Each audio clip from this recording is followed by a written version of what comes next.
ओम शांति। आज 13 तारीख की मुरली है। मीठे बच्चे, मनमना भव की ड्रिल सदा करते रहो।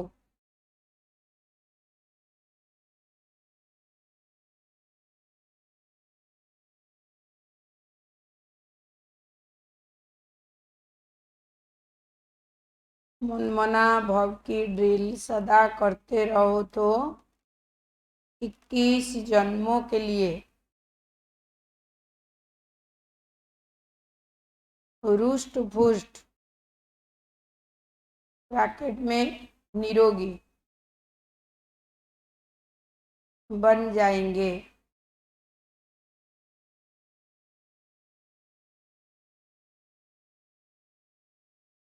आज का प्रश्न है, सतगुरु की कौन सी श्रीमत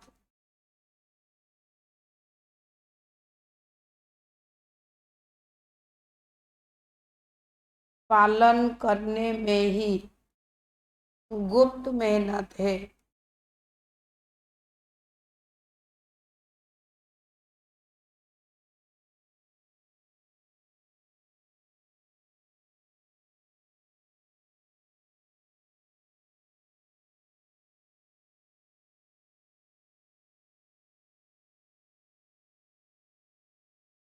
कल का क्वेश्चन था, याद से आत्मा को कौन सी फायदा होती है, बताए थे ना।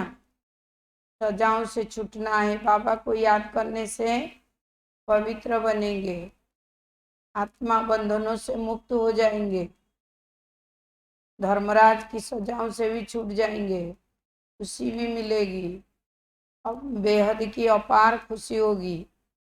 कई बातें बाबा ने बताया, तो आज का उत्तर क्या होगी? सतगुरु की कौन सी श्रीमत पालन करने में ही गुप्त मेहनत है। श्रीमत तो बहुत है, कौन सा श्रीमत पालन करेंगे जो हमको फायदा भी मिलेगी, और वो गुप्त मेहनत है, रोज की मुरली में आता है। उत्तर है, सतगुरु की श्रीमत है, मीठे बच्चे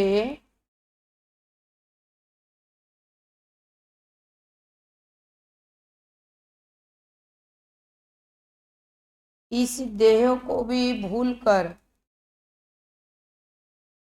मुझे याद करो।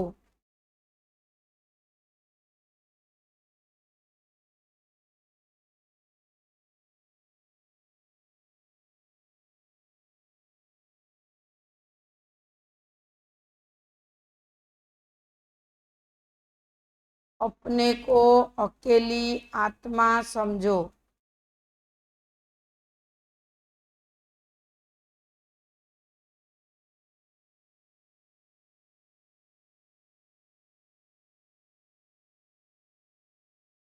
देही अभिमानी रहने का पुरुषार्थ करो।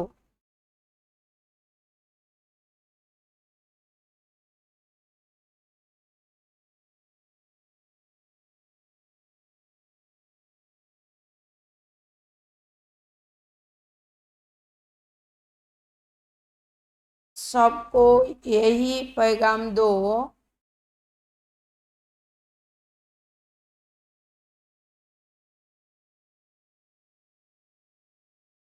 कि अशरीर बनो।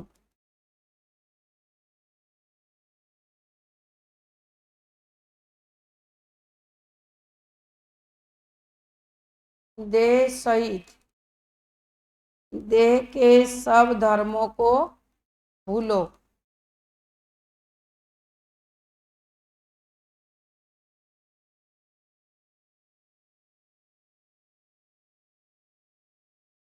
तो तुम पावन बन जाएंगे।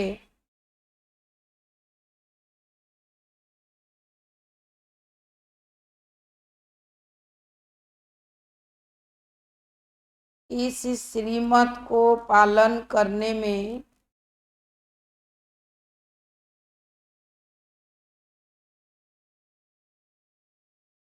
बच्चों को गुप्त मेहनत करनी पड़ती है।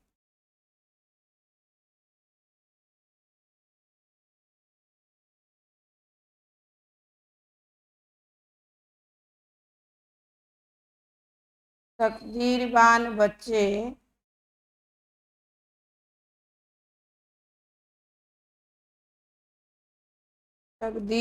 बच्चे ही यह गुप्त मेहनत कर सकते हैं।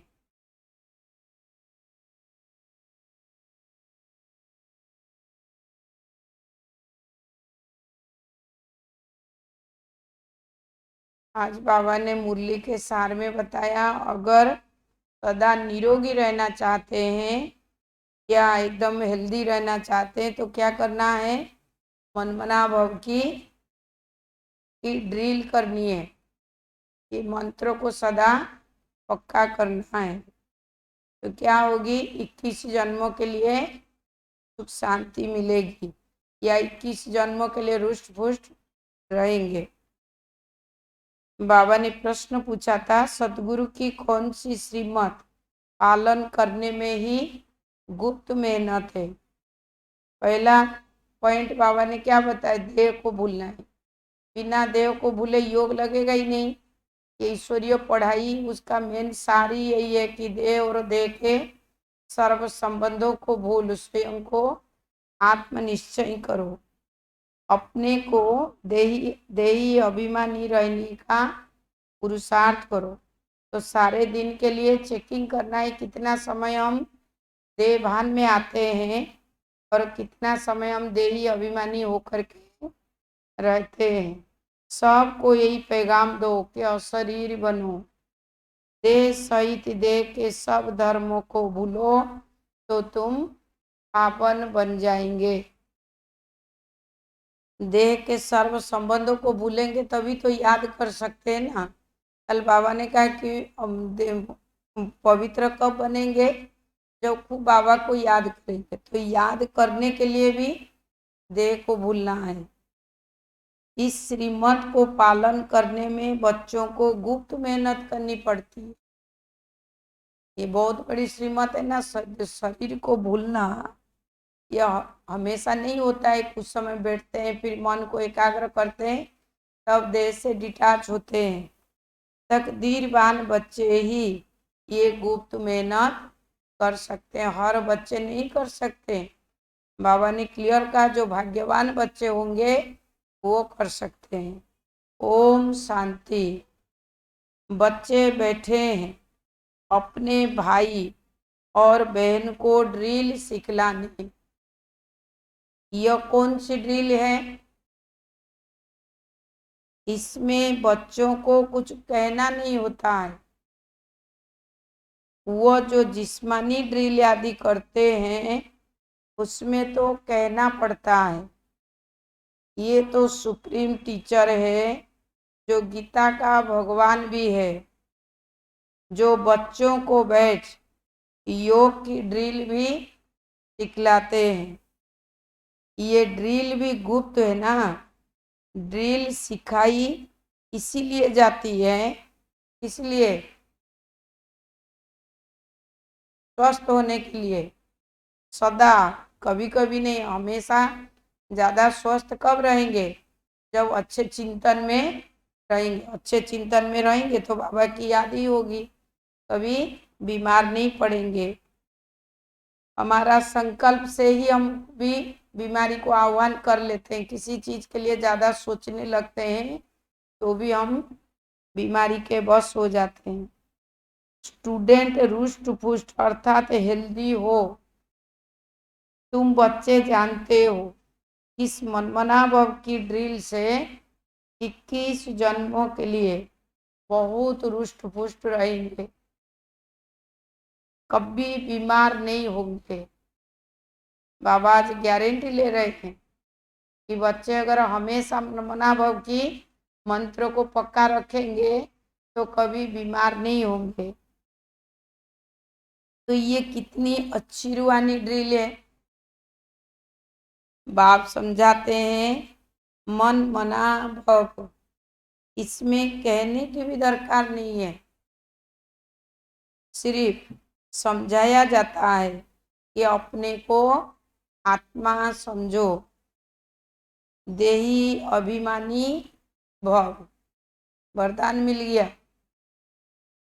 भव का अर्थ ही है कि तुम बाप को याद करो तो एवर हेल्दी बन जाएंगे। कल्प पहले भी हम इस रूहानी ड्रिल से एवर हेल्दी बने थे। रूहानी ड्रिल, रूहानी बाप, परमपिता परमात्मा शिव ही सिखलाते हैं। भगवान तो उनको कहा जाता, इनको कहेंगे भगवान। संसार में तो सबको मानते हैं कि ये भी भगवान है, वो भी भगवान है। भगवान कौन है?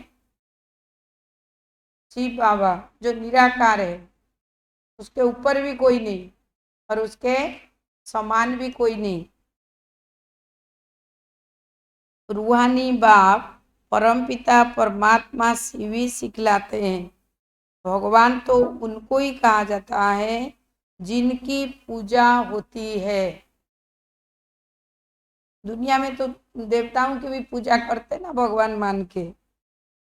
शिवाय नमः भी कहते हैं ना, ब्रह्मा देवताय नमः, शिव परमात्माय नमः कहेंगे ना। ये ड्रिल कोई जिस्मानी मनुष्य नहीं सिखलाते हैं।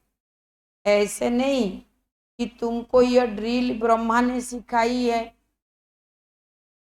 नहीं। फल ब्रह्मा कुमार कुमारियां कहलाते हो, परंतु चिट्ठी पर भी लिखते हो शिव बाबा कैरप ब्रह्मा। नहीं, वो तो गुप्त हो गया ना। लेकिन मनुष्यों को कैसे पता पड़े कि ब्रह्मा तो प्रजापिता है?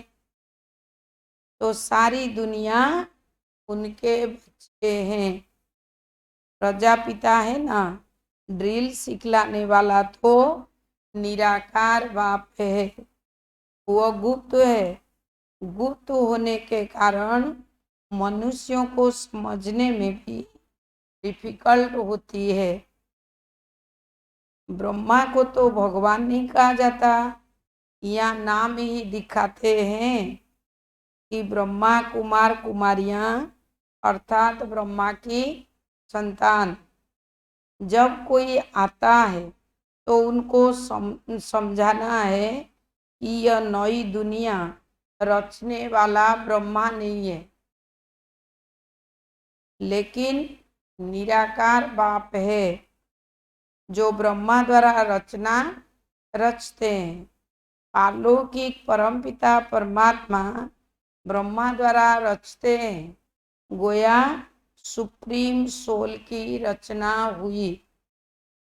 तुम पत्र के ऊपर लिखते हो शिव बाबा कैरप ब्रह्मा, तो ये भी याद करने की युक्ति है ना। शिव बाबा सिखलाते हैं ब्रह्मा द्वारा, बस सिर्फ कहते हैं मनमना भव, और कोई तकलीफ नहीं दी जाती। सिर्फ कहा जाता है कि तुम अपनी उन्नति चाहते हो और सचखंड का मालिक बनना चाहते हो, तो क्या करना है? अपना उन्नति भी चाहते हो और किसका चाहते हो? कि सचखंड का मालिक भी बनना चाहते हैं, तो क्या करें?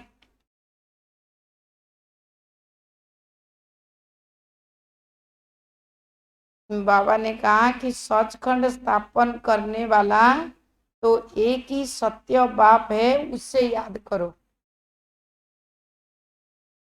बेहद का बाप ही आकर बच्चों को कहते हैं मुझे याद करो तो पापों से मुक्त होंगे।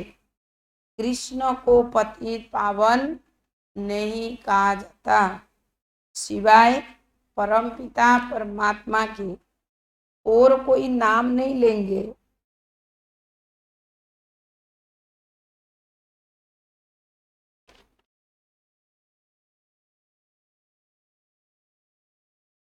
गॉड फादर ही कहेंगे। सब उनको फादर कहते हैं ना, फिर उनको सर्वव्यापी कैसे कह सकते हैं? बाप जो होगा वो बेहद पिता है, वो सर्वव्यापी नहीं हो सकते। कहते हैं वो आते हैं लिबरेट करने के लिए, यह मनुष्य नहीं जानते। तो कल्प की आयु हुई उल्टी लिख दी है। अब बच्चों को यह ड्रिल करनी है। ज्ञान तो मिला हुआ है, जब बैठते हो तो अपने को देही समझकर बाप को याद करो, तो विक्रम विनाश होंगे। तो विक्रम विनाश के लिए क्या चाहिए? देही अभिमानी होकर के बाप को याद करना है। टीचर सामने बैठता है ना गद्दी पर, तो शोभता है ना, पहले से आके योग करते हैं, मुरली सुनाने से पहले गद्दी पर बैठ जाएं। ऐसे भी अगर योग चल रहा है, अगर कोई सामने बैठे तो कम से कम मन की एकाग्रता हो जाती है। अब तुम्हारा इम्तिहान, अच्छा टीचर सामने बैठता है गद्दी पर तो शोभता है, कायदे है ना, ड्रिल कराने के लिए टीचर जरूर चाहिए। कभी कभी जिज्ञासु लोग भी कहते हैं ना कि मेरे को दृष्टि दीजिए, तो दादी दीदियाँ तो बाद में बोले हैं कि कोई देहधारी बैठे न बैठे, बाबा से दृष्टि लेना है, कोई आए ना आए, भगवान से मुझे दृष्टि लेनी है। अब सामने वाले दृष्टि दे न दे, जो उसके चलते हम योग नहीं कर सकते, परंतु स्टेज पर बैठने पर अपने को भी पावरफुल आत्मा समझते हैं। ये गद्दी का बहुत महत्व है, इस पर बैठने से बुद्धि जल्दी इधर उधर नहीं जाएगी। तभी तो बाबा किसी न किसी को सामने स्टेज पर बिठाते हैं। कायदा है ना कि ड्रिल कराने के लिए टीचर जरूर चाहिए, कोई बड़ा टीचर तो कोई छोटा टीचर होता है। अब तुम्हारा इम्तिहान लेने की कोई दरकार नहीं है, क्योंकि तुम खुद जानते हो हम कितना समय मोस्ट बिलीव्ड बाप को याद करते हैं। ब्रह्मा कोई मोस्ट बिलीव्ड नहीं है, बिलीव्ड मोस्ट वह जो सदा पावन है। कौन है पावन? जो बिलीव्ड मोस्ट है, वो जो सदा पावन है, वो कौन है? शिव बाबा। तुम बच्चे जानते हो सबसे प्यारा कौन है? संसार में सबसे प्यारा कौन है? बाबा। ब्रह्मा कोई मोस्ट बिलीव्ड नहीं है, बिलीव्ड मोस्ट वह है जो सदा पावन है। तुम बच्चे जानते हो सबसे प्यारा कौन है? मनुष्य परमात्मा को ही याद करते हैं ना, तो दुख हरता सुख करता कहते हैं, उनको लिबरेटर भी कहते हैं, अर्थात दुखों से मुक्त करने वाला। जितना बाबा को याद करेंगे, बाप के समीप का अनुभव भी करेंगे या समीप रहेंगे। ड्रामा प्लान अनुसार ये दुनिया पावन होनी है जरूर,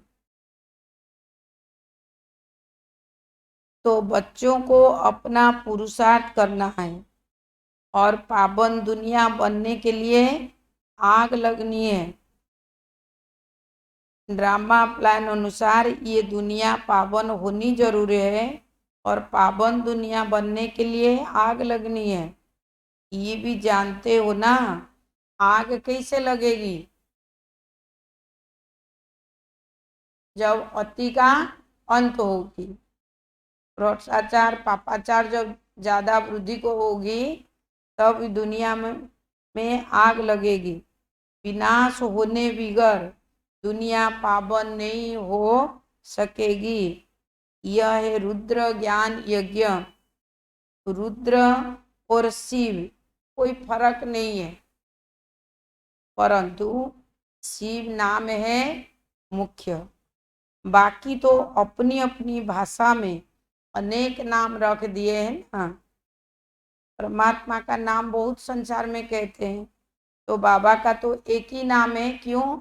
पुनर्जन्म में परमात्मा नहीं आते, इसलिए सदा शब्द लगा कि सदा शिव। शिव जयंती भी मनाते हैं, भारत में ही शिव जयंती मशहूर है। बेहद के बाप की शिव जयंती है तो आते भी जरूर होंगे। शिव बाबा का नाम वाला है ना, ब्रह्मा द्वारा स्वर्ग की स्थापन करने वाला है, तो उस ऊंचे ते ऊंच बाप को याद करना पड़े। ब्रह्मा ऊंचे ते ऊंच नहीं है, वास्तव में ब्रह्मा ऊंचे से ऊंच बनते हैं, फिर भी नीचे उतरते हैं। तुम बीके भी नीचे थे, अब ऊंच बन रहे हो, एकदम ऊंच बाप के घर में चले जाएंगे। तुम इस समय त्रिकालदर्शी बन रहे हो। तुम खुद जानते हो कि हम ही क्या है, हम क्या है और हम क्या है। हाँ, स्वदर्शन चक्रधारी है। स्वयं का दर्शन करने के साथ साथ परमात्मा का दर्शन भी करते हैं। सृष्टि के आदि मध्य अंत का भी ज्ञान चिंतन करते हैं। हम स्वदर्शन चक्रधारी है। याद रहेगा सारा दिन कि हम स्वदर्शन चक्रधारी है। हम ब्रह्मांड और सृष्टि के आदि मध्य अंत को जानने वाले हैं। ब्रह्मांड अर्थात पुंज, जहाँ सभी आत्माएं निवास करती है। दुनिया में कोई और नहीं जो समझाए कि मूल वतन में आत्माएं रहती है। विश्व और ब्रह्मांड अलग अलग है ना। आत्माएं रहती है निर्वाण धाम में, जिसको शांति धाम कहा जाता है। वह सबको प्यारा लगता है। उसका असली नाम निर्वाण धाम या शांति धाम, और क्या कहेंगे, परम धाम और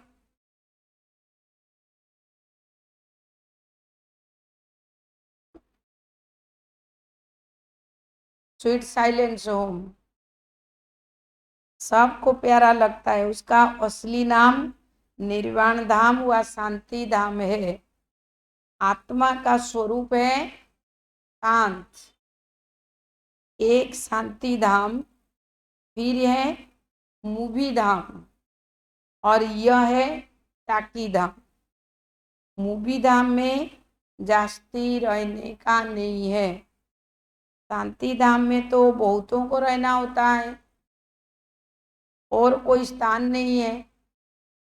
आत्मा जब बाप को और घर को याद करती है तो ऊपर में याद करती है। बीच के धाम को तो तुम्हारे सिवाय और कोई नहीं जानते। मनुष्यों को तो इतना ज्ञान है नहीं, सिर्फ कहते हैं ब्रह्मा विष्णु शंकर सूक्ष्म वतन में रहते हैं, बाकी उन्हों के ऑक्यूपेशन का पता नहीं है। बोल तो देते हैं परंतु जीवन कहानी या बायोग्राफी नहीं जानते। 84 जन्म लेते हैं। ब्रह्मा सो विष्णु, विष्णु सो ब्रह्मा है। यह है लीप युग, ये थोड़े समय का है ना। जैसे पुरुषोत्तम मास कहा जाता है, यह तुम्हारा हीरे जैसा उत्तम बनने का ऊंच जन्म है। शूद्र से ब्राह्मण बनना सबसे उत्तम है।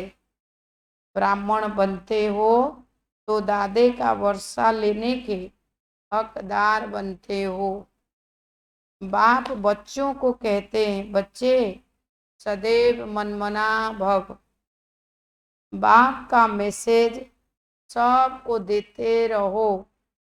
बाप को कहा ही जाता है मैसेंजर, और कोई भी मैसेंजर अथवा पैगंबर नहीं है। एक शिव बाबा है मैसेंजर और पैगंबर। कौन सा मैसेज देते हैं? विश्व को परिवर्तन करने का। वो तो आकर अपना धर्म स्थापन करते हैं। पैगंबर सिर्फ एक वही आकर तुमको पवित्र बनने का पैगाम देते हैं। वो आते हैं धर्म स्थापन करने, वो कोई वापिस ले जाने वाले गाइड नहीं है।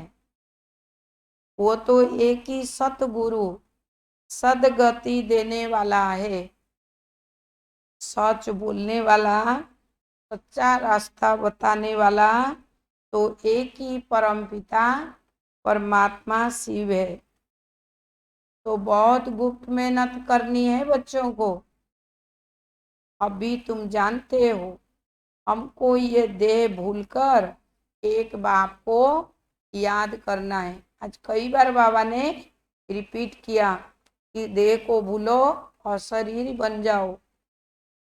शरीर छूटा तो सारी दुनिया छूट जाती है। अब दुनिया का कुछ रहा? शरीर छोड़ने के बाद और सब कुछ वहीं छोड़ के चला जाता है। आत्मा अकेली बन जाती है। बाप कहते हैं देही अभिमानी बनो। साथ में फिर क्या जाएगा? कोई भी स्थूल चीज नहीं जाएगी, परंतु साथ में क्या लेके जाएंगे? कुछ तो लेंगे ना। तभी तो हम पुरुषार्थ कर रहे हैं। श्रेष्ठ कर्मों की पूंजी, जो हमारा स्वभाव संस्कार श्रेष्ठ कर्म करेंगे उसी अनुसार हमको जन्म मिलेगी। दुनिया में तो लोग कहते हैं कि खाली हाथ से आए खाली हाथ से जाना है, और बाबा के बच्चे जो श्रेष्ठ कर्म करते हैं वो श्रेष्ठ कर्मों का फल लेके ही जाएंगे। हम आत्मा है, हम चले जाएंगे बाप के पास। बाप राय देते हैं, तुम मेरे पास कैसे आ सकते हो? ये बाबा भी नामी ग्रामी है। कौन बाबा? ब्रह्मा बाबा। इन द्वारा सभी आत्माओं का गाइड बन मच्छरों सदृश वापिस ले जाते हैं। ये यथार्थ ज्ञान जो तुम बच्चों की बुद्धि में है। तुमको पांडव सेना भी कहते हैं ना। पांडव पति स्वयं साक्षात परमपिता परमात्मा है, जो तुम बच्चों को ड्रिल सिखला रहे हैं। उबु कल्प पहले मुआफिक, जब विनाश होगा तो सब आत्माएं शरीर छोड़ चली जाएगी। सतयुग में जब थोड़ी आत्माएं हैं ना तो एक राज्य है। अभी अनेक है, फिर जरूर एक होगा। ये ज्ञान सारा दिन बुद्धि में सिमरन करना है। कौन सी बात सारा दिन सिमरन करनी है?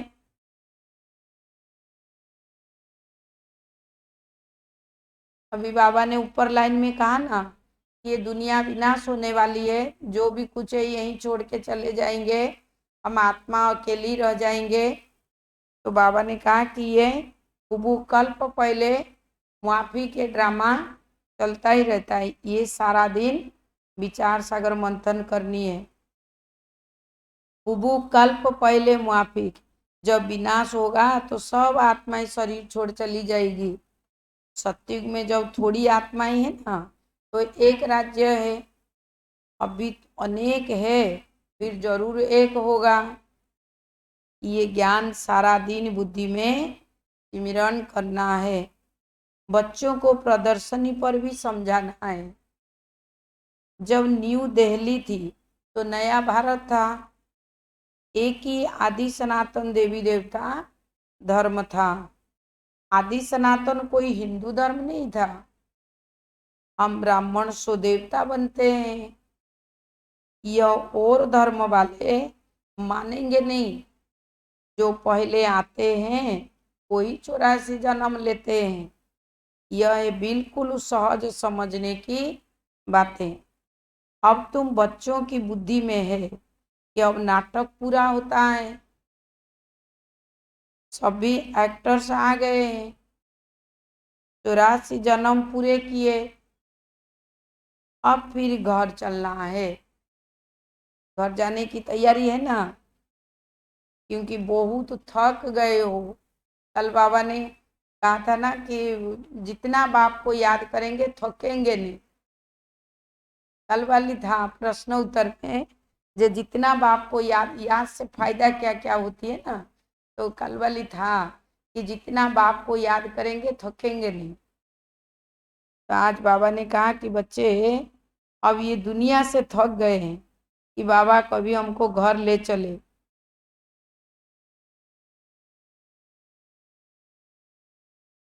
तुम सतयुग में जब थोड़ी आत्माएं हैं तो एक राज्य है, अभी अनेक है फिर जरूर एक होगा। ये ज्ञान सारा दिन बुद्धि में सिमरण करना है। ये पॉइंट याद रहा ना कि सतयुग में थोड़े आत्माएं थे, फिर जब न्यू दिल्ली थी तो नया भारत था। एक ही आदि सनातन देवी देवता धर्म था। आदि सनातन कोई हिंदू धर्म तो नहीं था। हम ब्राह्मण सो देवता बनते हैं, यह और धर्म वाले मानेंगे नहीं, क्योंकि जब तक ब्रह्मा के मुख वंशावली संतान नहीं बनेंगे इस चीज पर उनको विश्वास नहीं होगी। जो पहले आते हैं वही 84 जन्म लेते हैं। यह बिल्कुल सहज समझने की बात है। अब तुम बच्चों की बुद्धि में है कि अब नाटक पूरा होता है। सभी एक्टर्स आ गए हैं, 84 जन्म पूरे किए, अब फिर घर चलना है, क्योंकि बहुत थक गए हो ना, थक गए हैं। घर जाने का मन कर रहा है क्या? बहुत थक गए पुरुषार्थ कर करके। कोई नहीं जाना चाहे, क्योंकि पुरुषार्थ पूरा नहीं हुआ ना, घर कैसे चल जाएंगे। वहाँ धर्मराजपुरी में जब धर्मराज पूछेगा क्या पुरुषार्थ किए तो क्या बोलेंगे? इसीलिए बच्चे जाना नहीं चाहते, क्योंकि पुरुषार्थ अभी पूरा नहीं हुआ है। भक्ति मार्ग है ही थकने का मार्ग। बाप कहते हैं अब मेरे को याद करो, औरों को भी पैगाम दो कि ये देह सहित देह के सब धर्म छोड़ अपने को आत्मा समझ बाप को याद करो, अशरीर बनो तो पावन बन जाएंगे, क्योंकि अब वापिस घर चलना है। मौत सामने खड़ा है। यहाँ भी बच्चे बाप के पास सन्मुख रिफ्रेश होने आते हैं। कहाँ जाते हैं रिफ्रेश होने? बाबा के पास। ऐसे तो रोज अमृत वाला में उठते हैं तो एक रिफ्रेश हो जाते, और एक मधुबन जाते हैं तो भी बाबा से मिलने के बाद क्या खुशी हो अनुभव होती है, अपार खुशी। बाप सन्मुख बच्चों को समझाते कि बच्चे देह अभिमान छोड़ माँ में कम याद करो। जो रोज बाबा से गुड मॉर्निंग करते हैं, कम से कम भगवान से रोज आके गुड मॉर्निंग करनी है, और बाबा के कमरे में भी जरूर जाना है। इतना बार हम सारे दिन के अंदर बाबा के कमरे में जाते हैं। एक बार उदाहरण कोई दे रहा था, जब अपने लौकिक पिता को कभी तबीयत खराब होता है, चाहे माँ बाप को, कई बार हम लोग उसके कमरे में चक्कर लगाने जाते हैं। अब शिव बाबा ब्रह्मा को एडॉप्ट किया, आप बाबा के कमरे बनाए, तो कितना बार हम लोग जाते हैं बाबा से दृष्टि लेने। नहीं तो दिन में कई बार तो जाके बाबा से दृष्टि लेनी है। बाप बैठा है, बाबा मुरली में कहा था कि कितना बार मेरे को याद करते हो। याद करना माना क्या? जब भी चलते फिरते, ये तो अभ्यास है सब भाई बहन को, कहीं जाते हैं तो बाबा से दृष्टि लेते हैं, परंतु अगर गिनती करेंगे कि दिन में हम कितना बार बाबा के कमरे में जाते हैं, तो बताओ। ये पुरानी दुनिया अब खत्म होनी है। बाप सन्मुख बैठे हैं, तुम एक बाप को याद कर पवित्र बनेंगे तो पवित्र दुनिया के मालिक बनेंगे। अगर मेहनत नहीं करेंगे तो फल भी नहीं मिलेगा, फिर सजा भी खानी पड़ेगी। बाप कहते हैं कि अपनी कमाई जमा करते रहो और दूसरों को भी निमंत्रण दो। बाप का रास्ता भी बताओ। तुम बच्चों को भी कल्याणकारी बनना है, अपने मित्र संबंधियों का भी कल्याण करना है। जो इस ज्ञान को नहीं मानते हैं उनको भी बाबा का परिचय देना है। यहाँ तुमको देही अभिमानी बनाया जाता है। महामंत्र देते हैं, प्राचीन योग बाप ने ही आकर सिखाया है। यहाँ तुमको देही अभिमानी बनाया जाता है ना, महामंत्र देते हैं, प्राचीन योग से बाप ने ही आकर सिखाया, जिसके लिए गाया जाता है योग अग्नि से पाप दग्ध हो जाएंगे। कल्प पहले भी यही इशारा मिला था। योग को अग्नि क्यों कहा गया?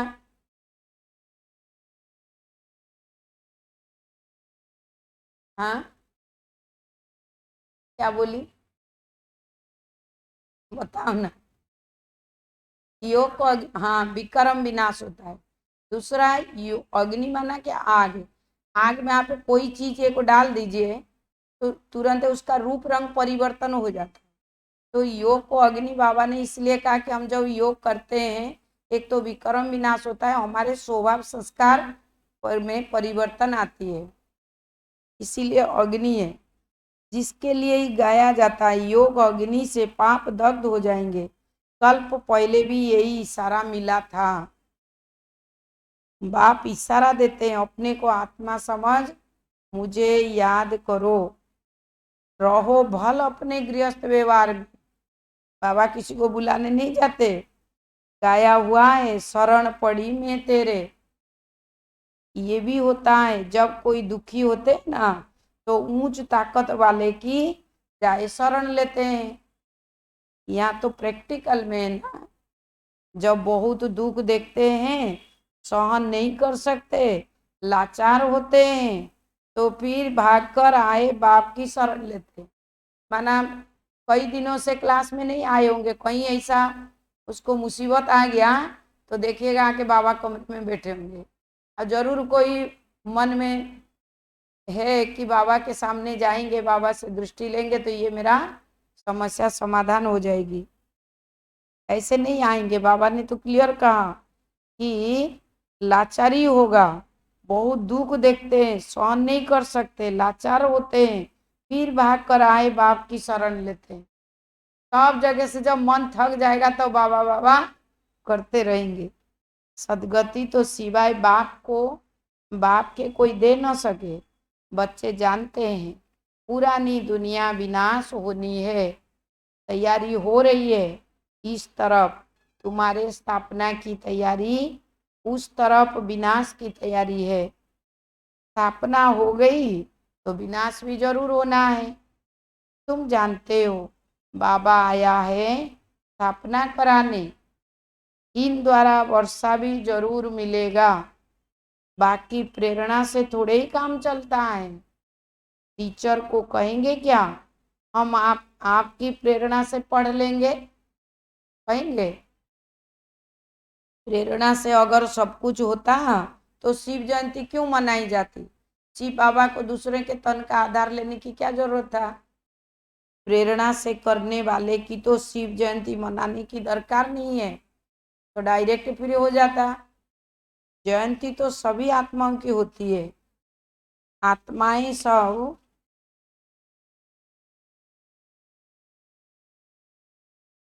आत्माएं सब जीव में आती है।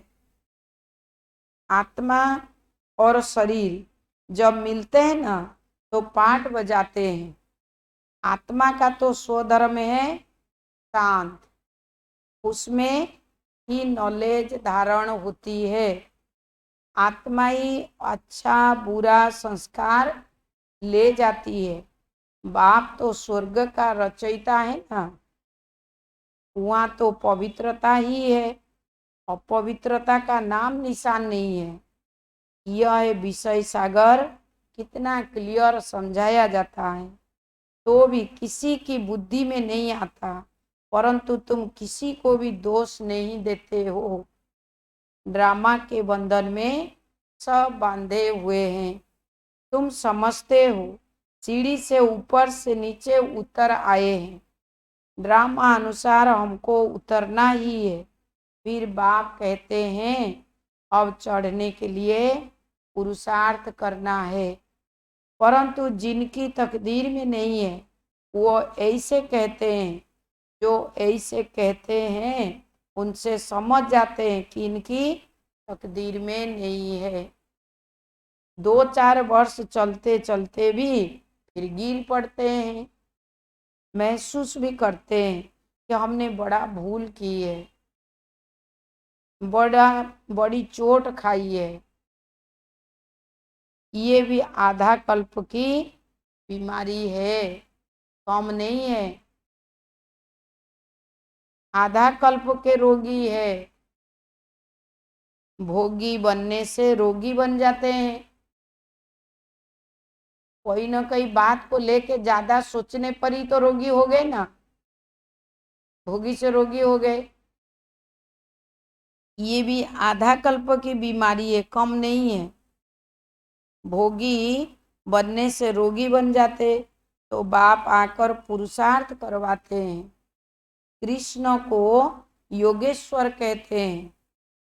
इस समय तुम सच्चे सच्चे योगी हो, योगेश्वर तुमको योग सिखलाते हैं। तुम ज्ञान ज्ञानेश्वर भी हो, फिर बनेंगे क्या? राज राजेश्वर। ज्ञान से तुम धनवान बनते हो, योग से निरोगी एवर हेल्दी बनते हो। ज्ञान से क्या बनते हैं? धनवान बन जाते, और योग से निरोगी एवर हेल्दी बनते हो। आधा कल्प के लिए तुम्हारे सब दुख दूर हो जाते हैं। तो इसके लिए कितना पुरुषार्थ करना चाहिए? अच्छा, मीठे मीठे सिक्किल दे बच्चों प्रति माता पिता बाप दादा का याद प्यार और गुड मॉर्निंग। रूहानी बाप की रूहानी बच्चों को नमस्ते।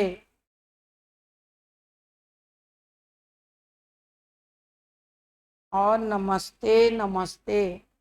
धारणा के लिए मुख्य सार। नंबर 1, पावन बनने के लिए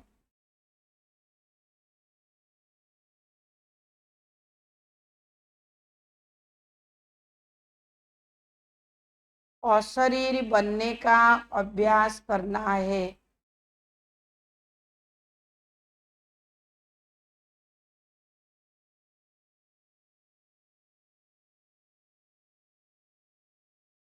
सबको पैगाम देना है।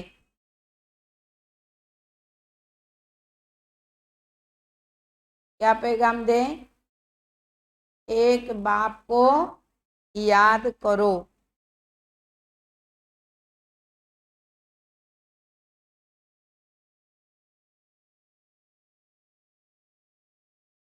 देह सहित सब कुछ भूल जाओ।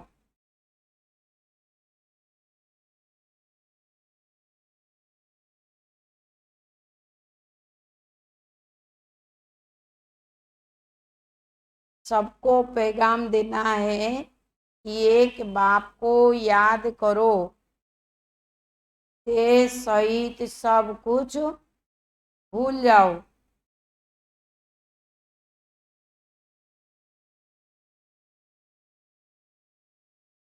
2 नंबर,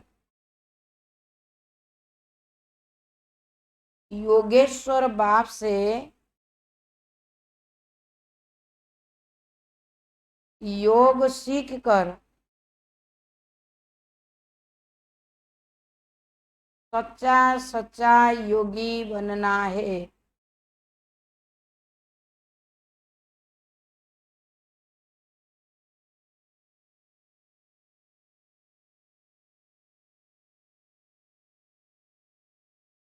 ज्ञान से धनवान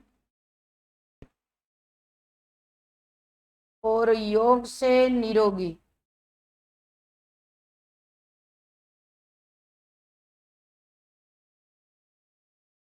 एवर हेल्दी बनना है।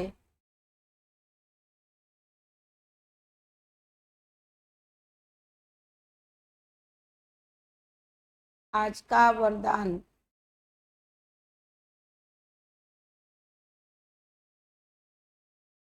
कल्याण की वृत्ति और शुभ चिंतक भाव द्वारा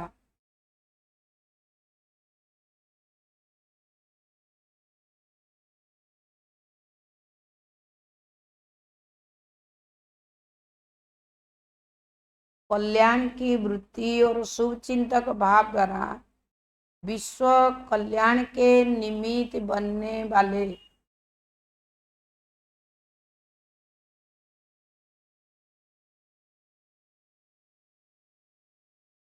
तीव्र पुरुषार्थी भव।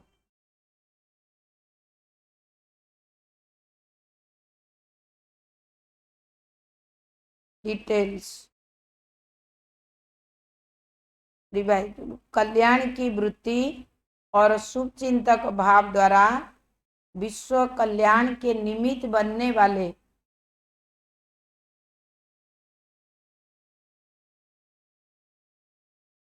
तीव्र पुरुषार्थी भव।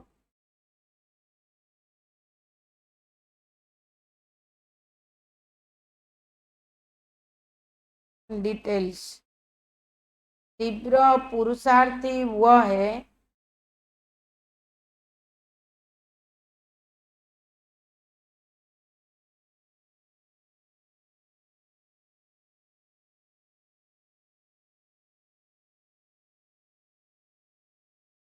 तीव्र पुरुषार्थी वह है जो सभी के प्रति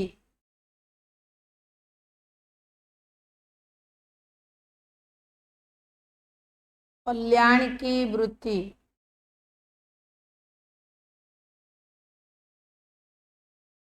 और शुभ चिंतक भाव रखे।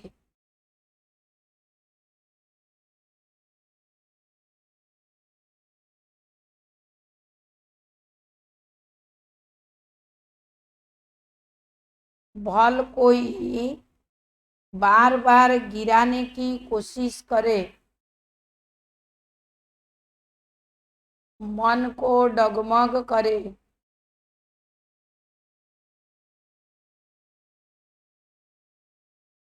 विघ्न रूप बने,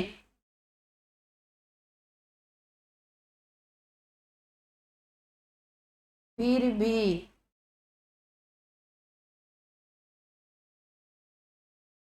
आपका उसके प्रति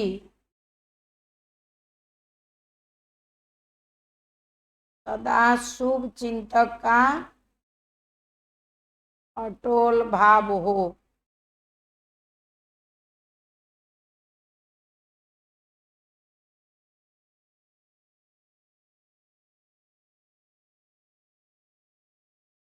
बात के कारण भाव न बदले,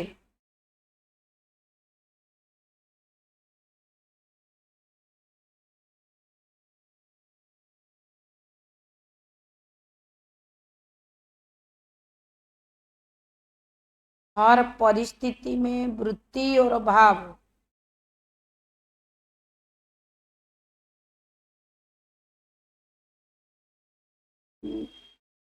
यथार्थ हो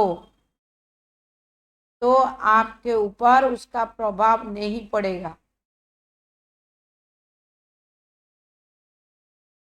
हर परिस्थिति में वृत्ति और भाव यथार्थ हो तो आपके ऊपर उसका प्रभाव नहीं पड़ेगा।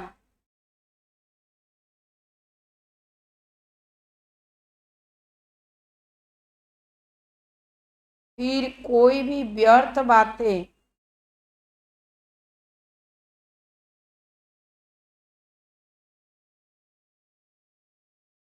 देखने में ही नहीं आएगी।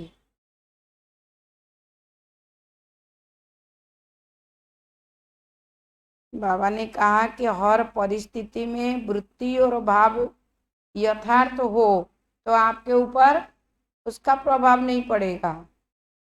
अब फिर कोई भी व्यर्थ बातें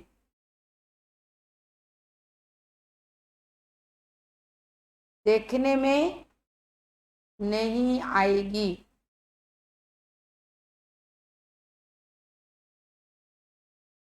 टाइम बच जाएगा।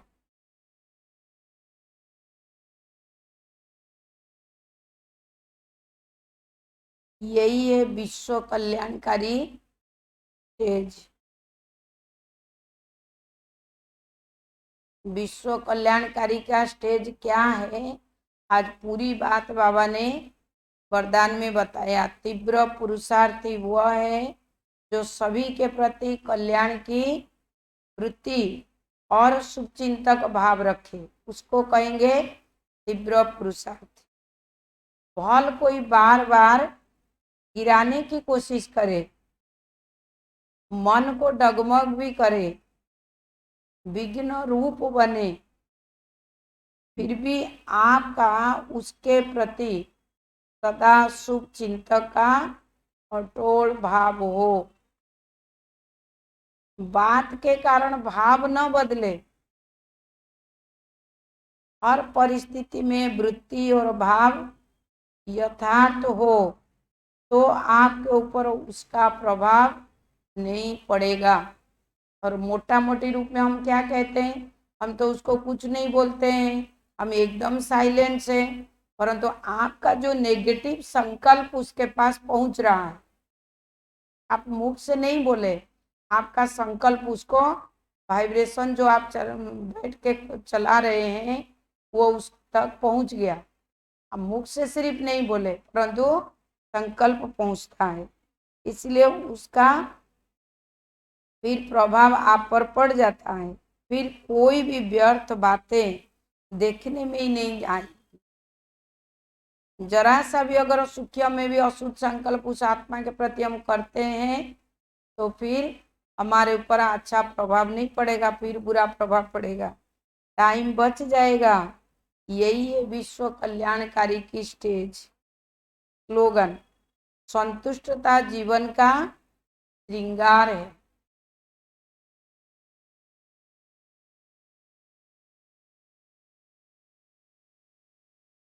इसके लिए हम लोग क्या कहते हैं, जब आए संतोष का धन और धन धूल समान, संतुष्ट मणि बन संतुष्ट रहो।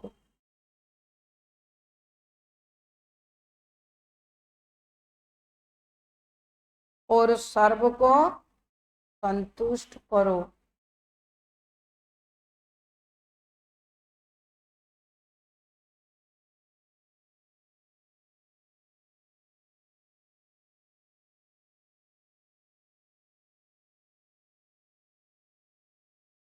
आज 13वां नंबर पॉइंट है। टॉपिक हमारा क्या चल रहा है, डबल लाइट फरिश्ता स्थिति का अनुभव।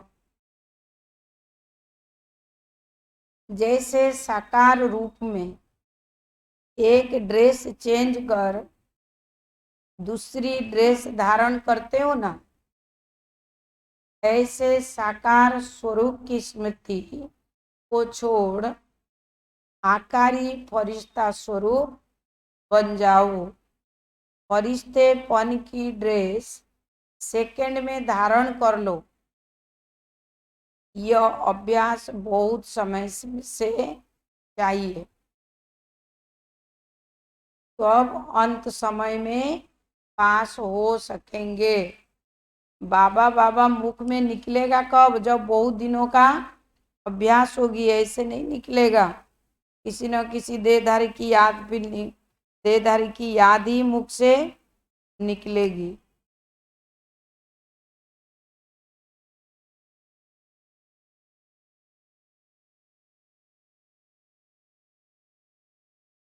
ये बड़ी दादी जी का 14वां विंश दिवस दीदी सुनाई थी, इसको थोड़ा ऊपर से खाली रिवाइज करा देते। कई बार हमसे लोग प्रश्न पूछते हैं, आप इतने बड़े यज्ञों को चलाती, क्या आपको टेंशन नहीं होता, आप कभी डिस्टर्ब नहीं होती? आपको भी तो कई प्रकार की डिस्टर्बेंस आती होगी, और आप क्या करती है? दादी जी, मैंने अपने जीवन में 5 संकल्प पक्के रखे हैं, जिस कारण मैं कभी अपने आप को न डिस्टर्ब करती हूँ न होने देती। वो 5 संकल्प क्या है? वो 5 धारणाएं मैं नित्य अपने सामने रखती हूँ। बाबा मेरा साथी है, मैं बाबा को सदा साथ रखती हूँ। कोई भी बात सामने आती है तो पहले ख्याल चलता, ये बात अगर बाबा के सामने आती तो बाबा क्या करता, बाबा क्या कहता। ये बातें दादी जी मन के अंदर रख लेती है। ओम शांति। क्या क्या